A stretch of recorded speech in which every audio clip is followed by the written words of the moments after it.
Hello everyone, and welcome back to another RuneScape video. We all had our moments as noobs where we tried to either save money or get money in the easiest ways we could. I remember so many times just flat out not training a skill for years just because I wouldn't let go of my cash stack of just a couple hundred K. Anyway, let's get into the video and talk about 5 frugal things we did as noobs. Number 5. Beg for money. This one is obviously not too surprising and still happens pretty frequently today. Begging for money is an easy way to do nothing and gain at least a decent amount of cash, but I don't recommend it. You could easily be out there training your skills and easily gain more money than begging. Anyway, players begging for loot are pretty common in places like the Grand Exchange and sometimes near Lumbridge. If I was ever feeling generous, sometimes I'd drop them some cash, get a quick thank you, and their spam would still continue. Number 4. Steal loot. This one I know I've done hundreds of times, especially when I first started playing. An easy way to get some fast cash was to run in the wilderness and grab a bunch of leftover items on the ground, all from players who were PKing. Players would usually leave stuff like sharks and prayer potions, which are pretty decent for a new player. Other times I'd forget to grab something fairly valuable like a piece of armor or weapons.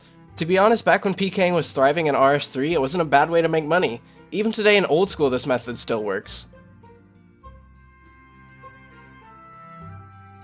Number 3. Drop parties. When I say drop parties, I mean all kinds of drop parties. This means stuff like the party room and those long annoying lines of unavoidable spam you see at the Grand Exchange. When you're a low level player, the idea of instantly getting 15 mil from doing nothing sounds like a pretty good idea. Best of all, it usually only takes a few minutes of your time. As you invest more and more time into the game, you start to realize that spending an hour following some player around is probably not the best use of your time. When I say an hour, I mean it too. Some of these drop parties ran by players and not in the party room were so unnecessarily long sometimes. They'd spend a half hour dragging you around the Grand Exchange until you had a trail of about 20 to 30 players. They'd then bring you over to the dropping area, and then they'd make a speech about why they're doing it. I haven't really been to one in years, but that might be because I never won anything. Number 2. Running around the Alcarid Gate. This is something I did countless times, usually when I was just too lazy to run all the way back to the bank, even though it probably would be faster than running around the gate. For you new players, Alcarid used to have a gate where you'd have to pay a toll of 10 coins to get in. 10 coins doesn't really seem like much, and to be honest it's not.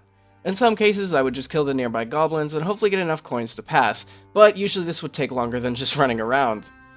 You could always complete the Prince Ali rescue quest and get in for free as well. I always told myself I would do it eventually, but the level 26 guards you have to get past to complete it just scared me a bit too much. Number 1. Plate skirts. This used to be insanely common a few years back, but it isn't seen as much today. In RuneScape, plate legs and plate skirts give the same exact stats, but since the game is a larger male population, it makes sense that the plate legs would cost more. I don't remember the exact pricing, but dragon plate skirts only cost a couple 100,000, while dragon plate legs were about 1,000,000 GP. As a result of this, the first dragon piece of armor I ever bought just so happened to be a dragon plate skirt. The plate skirts looked a lot different back then too. Today the difference between plate legs and plate skirts is really subtle, but as seen in these pictures it used to be way different. As I mentioned earlier, this was actually insanely common to see at the time, but I still always wanted those plate legs.